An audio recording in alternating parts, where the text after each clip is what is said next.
Eh bien, bonjour à toutes et à tous. Alors, j'accepte Mathieu Epstein et je vous souhaite la bienvenue dans cette première émission de Culture en liberté, l'art est dans la rue pour présenter un de nos référents nationaux, Mathieu Epstein, et son spectacle Médecine.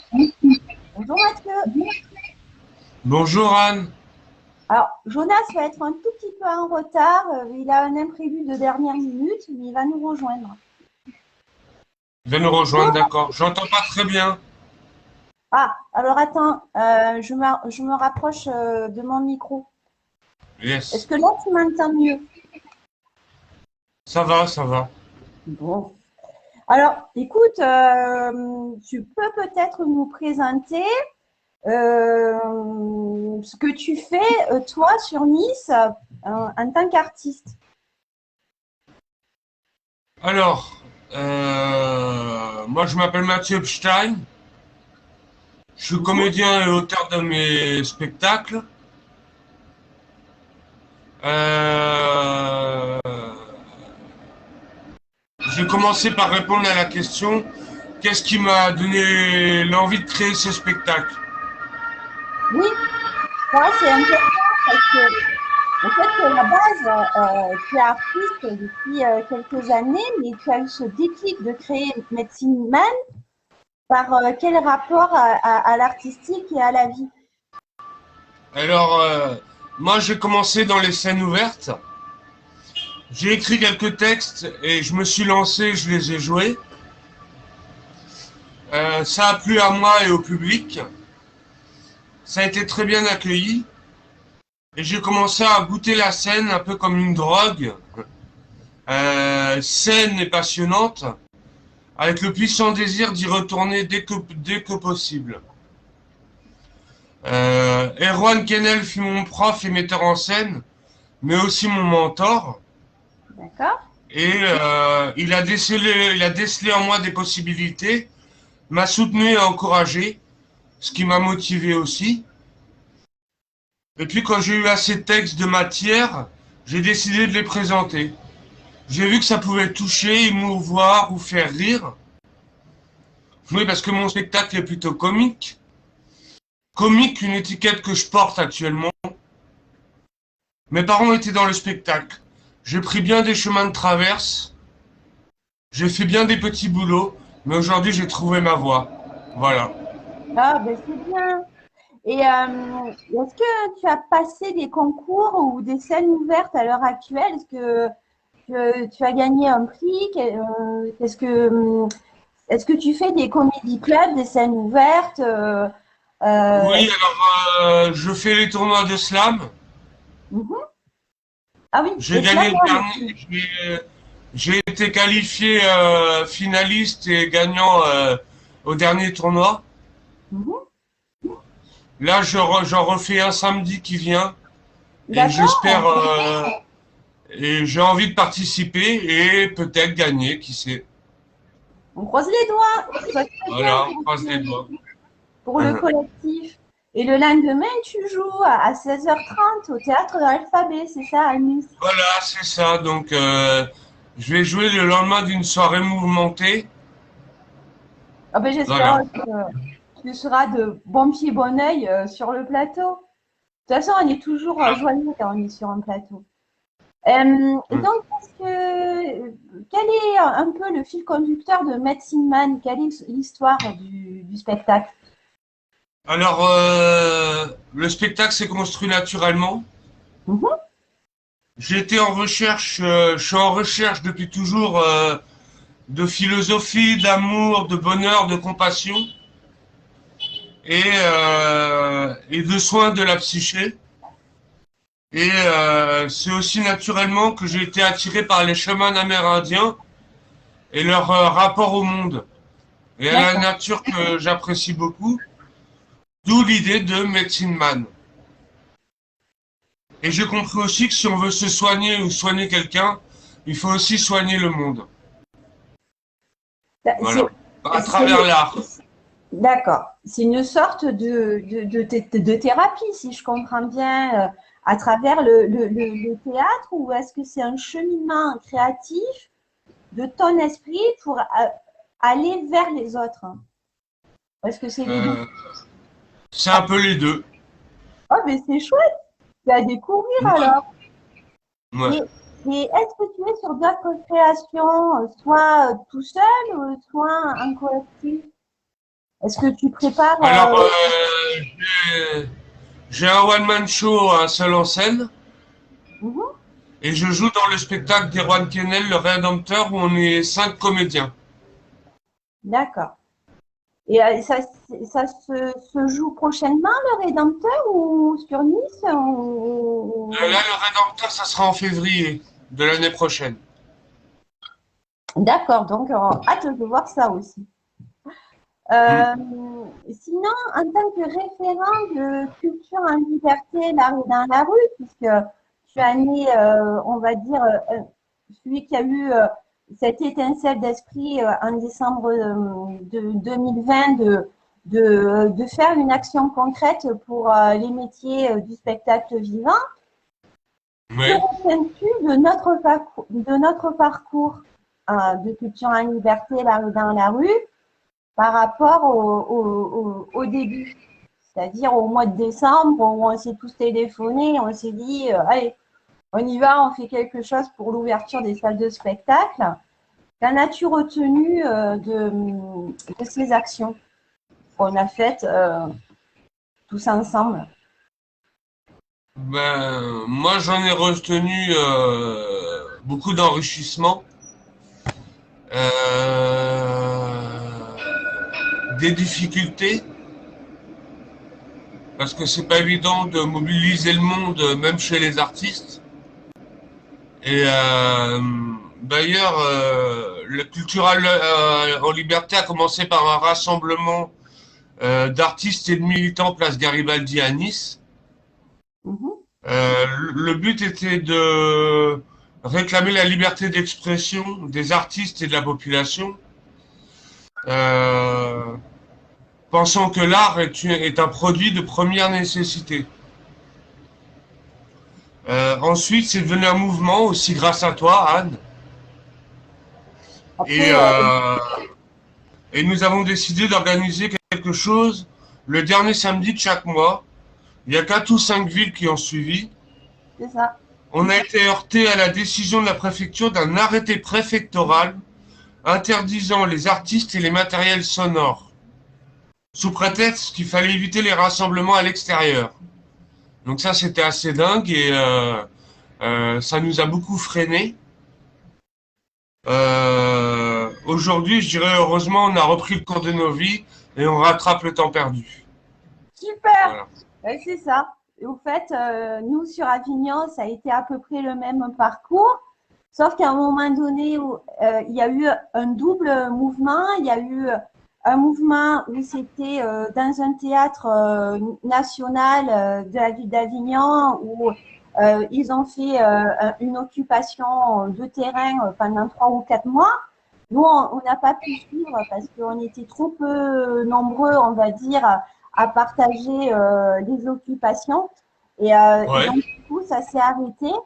Mais on retient ça, c'est qu'à un moment donné ou à un autre, il faut aller jouer et travailler autour du jeu et passer à l'action. C'est-à-dire, ben voilà, qu'on ait envie, qu'on joue et qu'on se met en route par rapport à la culture active et au spectacle vivant depuis le mois d'avril, avril-mai, fin avril, début mai. Voilà. Bon, D'accord. les salles se sont ouvertes. Après, effectivement, on peut faire peut-être le même constat sur le territoire français, c'est-à-dire que c'est pas parce que les ouvertures des théâtres sont là, ou les ouvertures des lieux culturels sont là, que forcément, c'est plus facile pour faire revenir les publics dans les salles. Ça, c'est un travail de longue haleine, qui est un des facteurs de la pandémie. Et moi, ce que j'espère de tout cœur, c'est que tous ensemble, on arrive à se rencontrer, et professionnels et publics, pour proposer nos spectacles et que ce spectacle soit le plus vu possible. Et ça, il faut le faire dans le soutien, l'émotion et la façon de dialoguer tous ensemble, les publics et les professionnels. Tout à Après, fait. je voulais te demander, qu'est-ce qui t'a poussé, toi, dans ta vie d'adulte, d'aller vers quelque chose de beaucoup plus difficile à vivre, c'est notre milieu artistique, c'est-à-dire l'acceptation de la fragilité de notre métier, comment tu en as fait une force. J'ai pas Par compris exemple, la question. en Excuse-moi, fait, Anne. je veux dire par là, c'est un peu compliqué. Dans mon esprit, j'ai pris des notes. Alors, hum, alors,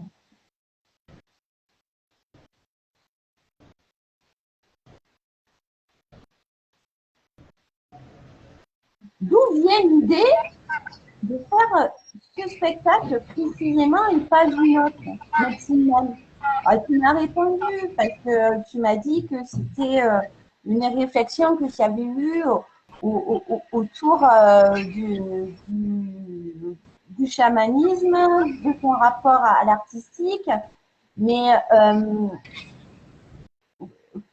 pourquoi c'est nécessaire ce spectacle pour toi? Enfin, quelle est la nécessité de présenter ce spectacle à des publics? Voilà ce que je voulais dire. Parce que moi, je suis un militant. Oui. Je suis un militant qui agit beaucoup sur Nice. Hein.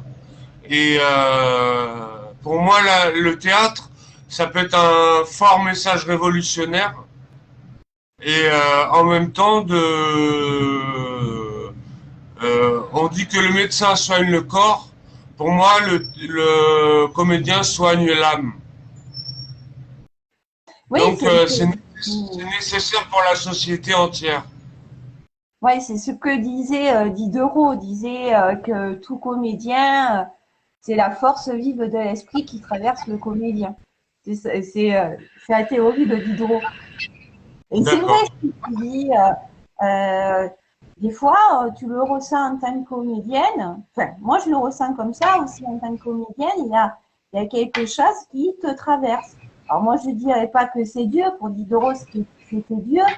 Mais pour moi, c'est la pulsion de vie qui fait arriver pour dire et défendre une cause qui est un texte. Mhm. Voilà. Donc, c'est Mhm. très bon ce que tu dis. Je ne sais pas, on s'est dit à peu près 40 minutes, mais je pense que là, on est assez clair dans notre propos. Et je te propose que l'émission peut se conclure sur ces belles paroles. Ou alors, est-ce que tu as un mot à Tu rajouter? veux pas tu veux pas que je parle de mon actu un petit peu? Si, alors, effectivement, tu joues le 14 novembre Voilà, au théâtre de l'Alphabet à 16h30. voilà, Médecine. voilà. Qu'est-ce que Medicine tu Man. as me dire sur cette date en particulier? Qu'est-ce que j'ai à dire? Bah, je joue mon spectacle, je le rôde, et j'espère que j'aurai toujours autant de spectateurs. Et voilà. Et donc je joue donc là à l'alphabet, mais je poursuis le 3 décembre dans un concept qui est de théâtre chez moi, où je joue, oui, où je joue chez un ami musicien chanteur. Voilà. Donc ça c'est le 3 décembre et le 10 décembre au Café Culturel chez Pauline. Ben alors, Sachant aussi que, sachant aussi que l'année prochaine je reprendrai des dates à l'eau vive. Voilà. d'accord, super. Alors, le 3 décembre, tu joues à domicile et Oui. ça, c'est hors propos de Médecine Man, mais Culture en liberté, l'art est dans la rue, dans le collectif, on a intégré une compagnie de théâtre qui s'appelle, qui a mis en place Fanfare d'amour, mise en scène par Julien Botowski et avec des acteurs fabuleux et leur chargé de communication est Claire de Lys, c'est-à-dire Rachel. D'accord. Du coup, on croise les doigts parce que c'est un spectacle aussi qui est à voir. Moi, j'ai travaillé il y a quelques années avec l'auteur, le facteur Boyer, sur Avignon sur ce spectacle-là. Et là, ça va être avec une nouvelle équipe. Donc, c'est le 3 décembre au Théâtre du Pétard. Et je penserai à toi parce que moi, je serai à Marseille pour, D'accord. Très bien. et donc, du coup, voilà. Et puis, le 4 décembre, il y a aussi à Paris Claude Laury qui a un seul en scène musicalisé, puisqu'il est auteur, compositeur et interprète. Et lui, il joue dans le 3e arrondissement à Paris, au Connétable. Donc, ça fait beaucoup d'actualité pour les artistes de culture en danger, dans la rue. Et comme on te disait tout à l'heure, effectivement, à l'heure actuelle, on n'investit plus les places publiques, mais les théâtres, et ça, c'est très, très chouette.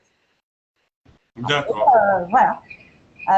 On espère, nous, enfin moi, c'est au niveau personnel, je croise les doigts et je fais tout pour que vous ayez du public et que le grand public n'ait plus peur de venir dans les salles de spectacle parce que cette pandémie a fait beaucoup de mal à beaucoup d'esprits. Voilà. Donc, pourquoi te dire d'autres? Au niveau du mouvement de culture en liberté, l'arrêt dans la rue, je pense que au fur et à mesure, notre mouvement se fait connaître et ça nous a permis de forger un magazine artistique qui s'appelle Diffusion, qui est visible sur Internet, parce que, comme on dit, on ne veut plus être un homme, on veut être un on. Et pour être un on, il faut que les directeurs de théâtre et les salles de spectacle lui fassent confiance. Et voilà. Et donc, du coup, on est en pleine promotion de nos spectacles respectifs à travers le territoire français. Ça, c'est très, très bien. Au fur et à mesure, on arrivera à redécoller au niveau culturel et à ce que, on va dire, le grand public laisse un peu de côté les écrans et ils viennent dans des salles de spectacle et voir des beaux spectacles, quoi. Voilà. Après, si tu as un petit mot à dire de ceux qui te préparent toi au niveau d'autres, si tu intègres d'autres distributions, etc., ou si tu vas travailler avec d'autres compagnies que celle de Pénélope et Gwen, non pas Gwen, je me rappelle plus le nom de son intermittent, excuse-moi. Oui, je travaille là sur une création pour une pièce sur Alzheimer. En partenariat avec la mairie de Nice. Et il y a une partie des bénéfices qui va aller à l'association pour Alzheimer. C'est un beau projet. Ouais. Ah, oui, oui, c'est très chouette. En plus, c'est enthousiasmant puisque effectivement, ça va faire parler de cette maladie qui Tout est, à fait. qui est particulière et en même temps, ça va promouvoir ta façon de jouer. Donc, c'est très, très bien. Tout à fait. Donc, tu dois Et être. sinon, donc là, j'ai donné les dates pour Medicine Man, mais je suis en train de préparer pour début de l'année prochaine Médecine Slam. Oui, effectivement, tu m'en as parlé. Alors, je vais découvrir tout ça avec toi dans le domaine privé dans un premier temps. Et puis, on présentera Médecine Islam quand j'aurai entendu le poste. En tout cas, je suis très contente de pouvoir travailler là-dessus avec toi aussi. Voilà. Merci. Alors après, on peut se le dire aussi avec notre ami Jonas, qui est le président de l'association Mouvement Alternatif, euh, Manifestation Alternative France. C'est un mouvement aussi, mais c'est une association d'abord qui s'appelle Manifestation Alternative France. On a prévu de faire des mini-tournées dans des tiers-lieux. Voilà. Donc, c'était l'annonce que je voulais te faire. On t'a prévu dans la programmation. Après, c'est juste une histoire de gestation et de partenariat et de financement. Mais voilà, on va travailler sur ce projet avec Jonas pour promouvoir les artistes dans des lieux alternatifs. Voilà. Ça s'appelle les tiers-lieux. Et puis, se trouve souvent, les tiers-lieux se trouvent dans les territoires ruraux. Voilà. Eh ben, écoute, je sais pas, tu d'autres idées, suggestions à faire à nos chers abonnés? Venez nombreux le dimanche 14 novembre et le 10 décembre à l'Alphabet et le 10 décembre chez Pauline à Nice. Oui, alors Pauline à Merci. Nice, c'est où déjà Pauline à Nice? C'est le café culturel qui se trouve derrière la place du Pain, rue Bavastro. D'accord, voilà, ça va être une sacrée rencontre avec Pauline. Et ben dès que j'ai l'occasion de venir et de vous croiser, je viendrai à Nice. Voilà. D'accord, très bien. Voilà, c'est 15h24. Je pense que si tu n'as pas d'autres idées, on peut rendre l'antenne. Tout à Et fait. allez, je vais mettre un peu de Donna Summer pour conclure le temps de se dire au revoir. Et puis, je te dis à une prochaine émission. On peut faire la même émission avant le 10 décembre pour promouvoir ta prochaine date. Voilà. Et puis, Merci. après, on pourra parler de médecine slam aussi, là où on en est dans le projet. De rien. À bientôt, en Merci. tout cas. À bientôt. Au revoir. Ciao.